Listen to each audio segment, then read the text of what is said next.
Ginulat ni LeBron James ang buong mundo. Hindi sa Cavs, hindi sa Heat at lalong hindi sa Warriors. At opisyal na, LeBron James to Philadelphia 76ers. Kaya tara, pag-usapan natin ang lahat ng to at ang mga bagay na magbabago sa Sixers sa pagdating ng hari.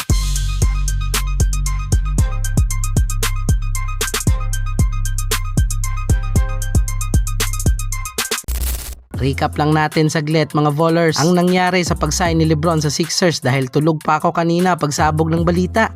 Official na ang nakapagdesisyon at nag-sign si LeBron James sa Philadelphia 76ers para sa kanyang ika-24 season sa liga at saktong ika-24 days din ng kanyang free agency. Tinugma pa talaga ni Lolo Bron.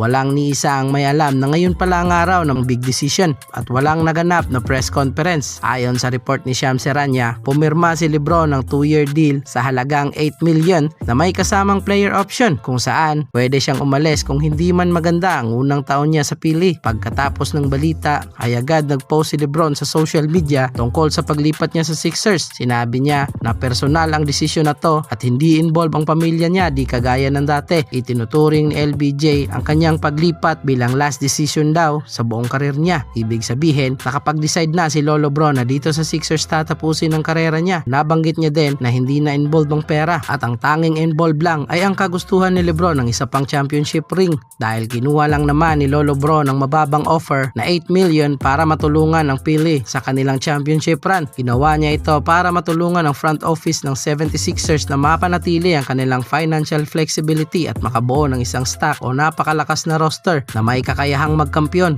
Sa huling bahagi ng post ni Lolo Bron, hindi niya nakalimutang pasalamatan ang tatlong previous team niya na Los Angeles Lakers, Cleveland Cavaliers at Miami Heat. Sa ngayon, pwede na nating bigyan ng award ang Sixers dahil sa magandang free agency run nila sa pagkuha kay Jaylen Brown at LeBron James. Kasunod ng announcement ni LBJ ay kaagad namang winelcome siya ni Governor Shapiro at diniklara ang July 24 bilang LeBron James Day matapos opisyal na inanunsyo ang kanyang paglipat sa Philadelphia. Ganyan kalupet ang isang Lolo Bron. At di napigilan ng mga players ng Sixers at nag-post din kaagad sa social media. Hype na hype si Tyrese Maxey at iba pang player ng Sixers.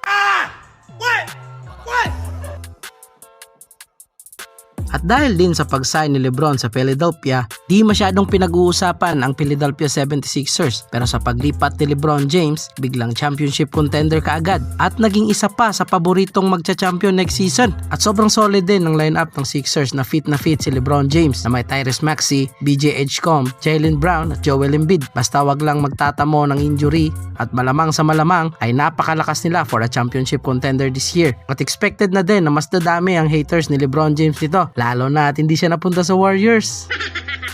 O diba solid? Ngayon, pag-usapan naman natin kung ano nga ba ang mga bagay na na-improve sa pagdating ni LeBron sa Sixers at ang mga bagay na kulang pa sa ngayon na pwedeng ma-improve para mas maging effective at mas nakakatakot ang Philadelphia sa paparating na NBA season.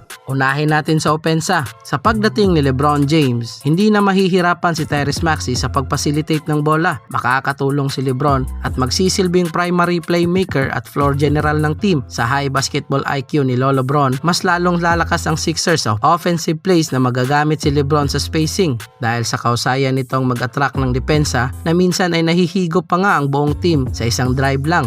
Magagamit din ni Lolo Bron ang kanyang pamatay na pasa para makagawa ng mga open corner shots, open cutting lanes para kay Maxey, VJ at Brown. Maraming opportunity for easy points at mga full court pass para sa isang transition offense kung saan paborito din ito ni Tyrese Maxey. Sa pick and roll play naman, makikita na natin ang version 2 ng LeBron James at Anthony Davis connection. Magagamit niya si Embiid sa pick and roll play, alley-oop pass at mga draft-off pass na makikinabang at di na magpapagod sa ilalim. Pwede din maging pick and roll nightmare ang Sixers. Kung madodouble man si LBJ, pwede ang easy pass to Embiid or mga open 3 kahit sinong libre. At kung malulunod man sa depensa si Joel Embiid sa ilalim, pwede nang irekta ni LeBron para sa isang layup or slam dunk. Kaya mas magiging pulido ang mga pasa ni LeBron, mas makokontrol nila ang tempo at mas liliit ang tsansa na pumalya sa mga clutch moments. And speaking of clutch moment, dito kinukulang ang Sixers. Makakatulong si LeBron sa decision making at hindi puro isolation lang. Mas gaganda ang execution ng Sixers dahil mahusay si LeBron mag-set ng play sa clutch time para may pasa ito sa mas epektibong player na kayang tumira ng clutch shots. Ang tanging kulang na lang ng Sixers sa opensa ngayon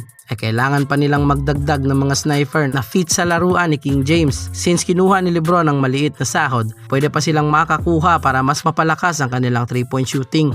Sa depensa naman, magagabayan niya ang mga batang players sa Philly for defensive rotation, defensive switches at positioning ng mga teammates niya para sa mga defensive plays. Lalakas din ang Sixers sa defensive rebounding. Dahil sa laki ni Lebron, pwede siyang maging small ball center para matulungan si Embiid sa mga depensa at rebounds. Sa mga transition defense naman, kilala ang Sixers na mahina pagdating sa aspetong to, kaya malaki ang impact na may bibigay ni LeBron James dahil kilala natin si Lebron na isa sa pinakamahusay na chase down blocker, kaya kayang-kaya niyang maimpluwensyahan ng team na maging masipag sa depensa.